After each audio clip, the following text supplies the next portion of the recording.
2008 ముంబై దాడులకు సంబంధించినటువంటి కీలక సూత్రధారిగా ఉన్నటువంటి తహవూర్ రానా ఏదైతే అమెరికాలోని జైల్లో ఉన్నారో అతన్ని భారత్ ఎక్స్ట్రాడేట్ చేయడం విషయంలో చాలా కాలంగా ఈ చర్చ నడుస్తూ ఉంది.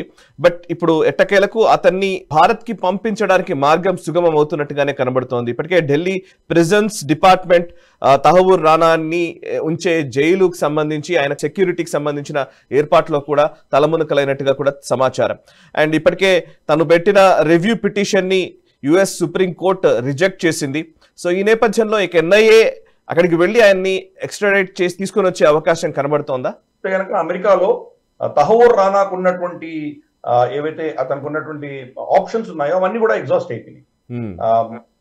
కోర్ట్స్ వెళ్ళాడు, కోర్ట్స్ అన్ని రిజెక్ట్ చేశాయి. అలాగే సుప్రీంకోర్టుకు వెళ్ళాడు, సుప్రీంకోర్టులో కూడా నా ఎక్స్ట్రాడిషన్ ని ఆపండి, నన్ను భారతదేశానికి పంపించడం అన్నది ఆపండి అని అర్జీ పెట్టుకున్నాడు. అది కేసు అతనికి వ్యతిరేకంగా వచ్చింది. ఫైనల్ గా కోర్ట్ ఆఫ్ అపీల్స్ అని ఉంటుంది, అక్కడికి వెళ్ళాడు ఆయన. కోర్ట్ ఆఫ్ అపీల్స్ లో కూడా తనకు ఎదురు దెబ్బ తగిలింది. కాబట్టి ఇతన్ని భారతదేశానికి ఎక్స్ట్రాడేట్ చేస్తాము అని అమెరికన్ ప్రభుత్వం చెప్పింది. దానికి ప్రొసీజర్ ఉంటుంది. దాని ప్రొసీజర్ దృష్ట్యా మన వాళ్ళు ఎన్ఐఏ వాళ్ళు వీళ్ళందరూ కూడా అక్కడికి వెళ్ళి ప్రభుత్వం తోటి ఆ కోర్ట్స్ తోటి వాళ్ళకు ఉన్నటువంటి చట్టాల పరిధిలో ఏం చేయాలి, దానికి ఎటువంటి డాక్యుమెంటేషన్ ఇవ్వాలి, దానికి ఎటువంటి సెక్యూరిటీ ప్రొవైడ్ చేయాలి, ఇవన్నీ కూడాను మన ఎన్ఐఏ చేస్తోంది. కాబట్టి త్వరలోనే రాబోయే కొన్ని రోజుల్లోనే తహవూర్ రానా భారతదేశానికి వస్తున్నారు అని మనం స్పష్టంగా అర్థం చేసుకోవాలి.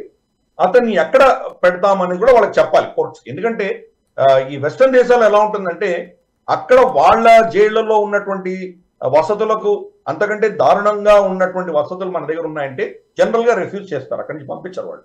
కాబట్టి ఆ అష్యూరెన్సెస్ అన్ని మనం ఇవ్వబోతున్నాము. ఢిల్లీలో టిఆర్ జైల్ లాంటి ప్రాంతంలో మేము అతన్ని సురక్షితంగా ఉంచుతాము అని చెప్పి దానికి సంబంధించిన ప్రోటోకాల్స్, దానికి సంబంధించిన వీడియోస్ ఇవన్నీ కూడా ఇవ్వాలి వాళ్ళకి. ఇవన్నీ ప్రొసీజర్స్ ఉంటాయి. ఆ ప్రొసీజర్స్ అయిపోయిన తర్వాత తహవూర్ రానా భారతదేశానికి రాబోతున్నాడు ఆయన. కాబట్టి ఆయన వచ్చిన తర్వాత ఆఫ్ కోర్స్ అమెరికా ఇంటర్గేట్ చేసి లైన్ లో ఇంటర్వ్యూ చేసి ఉంటారు, మనం వేరే లైన్ లో ఇంటర్గేట్ చేస్తాం ఆయన్ని. ఐఎస్ఐ రోల్ ఏంటి, ఐఎస్ఐలో కీలకమైన వ్యక్తులు ఎవరు, దీని యొక్క హ్యాండ్లర్స్ ఎవరు, దీని వెనకాల ఉన్నటువంటి ఫండింగ్ ఎక్కడి నుంచి వస్తున్నది, ఏ ప్రాంతాల్లో ఏ ఊరిలో ట్రైనింగ్ ఇస్తున్నారు, ఇవన్నీ కూడాను అతనికి తెలిసిన విషయాలన్నీ కూడా మనం మళ్ళీ అతన్ని ఇంటర్గేట్ చేయబోతున్నాము. కాబట్టి ముంబై దాడుల్లో జరిగినటువంటి మనకు తెలియనటువంటి కొన్ని అంశాలు ఏవవుతున్నాయో దాన్ని కూడా ఇతన్ని ఇంటర్గేట్ చేయడం వల్ల మనకు తెలిసేటువంటి అవకాశాలు ఉన్నాయి. కాబట్టి ఇది ఒక చాలా పెద్ద సక్సెస్ కింద మనం భావించాలి భారతదేశానికి. అమెరికా అఫ్ కోర్స్ ఇప్పుడేమో మేము ఈ ముంబై దాడులకు సంబంధించి మేము భారతదేశంతో కోఆపరేట్ చేస్తున్నామని వాళ్ళు చెప్తున్నారు, కానీ గతంలో మనకి ఇవ్వలేదు కదా, యాక్సెస్ ఇవ్వలేదు వీళ్లకు. తహవూర్ రానా కనీసం ఇప్పుడు ఎక్స్ట్రాడేటే వస్తున్నాడు. ఇంతవరకు డేవిడ్ కోల్మన్ హెడ్లీకి మనకు యాక్సెస్ లేదు, మనకు కనీసం మనం వెళ్ళి అతను మాట్లాడడానికి కూడా వాళ్ళు పర్మిషన్ ఇవ్వలేదు. కాబట్టి ఈ వెస్టర్న్ హిపోక్రసీ మనం చాలా కాలంగా చూస్తున్నాము. వాళ్ళ వ్యక్తులు ఇక్కడ ఉంటేనేమో ఎక్స్ట్రాడిషన్ అడుగుతారు వాళ్ళు, మన నేరస్తులు వాళ్ళ దగ్గర ఉంటే మాత్రం వాళ్ళు సురక్షితంగా ఉంటారు. విజయ్ మల్య లాంటి వాళ్ళు యూకే నుంచి ఎక్స్ట్రాడిషన్ అవ్వకుండా వాళ్ళు ఆపుతున్నారు వాళ్ళు. ఇటువంటి పరిస్థితులలో తహవూర్ రానాని వాళ్ళు రిలీజ్ చేస్తున్నందుకు మనం తప్పకుండా మనం సంతోషించవలసినటువంటి విషయమే. మన ప్రభుత్వం ఈ ఎక్స్ట్రాడిషన్ సంబంధించినవి నిరంతరం దానికి అలసిపోకుండా పోరాటం చేసి ఫైనల్ గా అతన్ని తీసుకొస్తున్నందుకు మనం మన ప్రభుత్వాన్ని కూడా అభినందించాలి.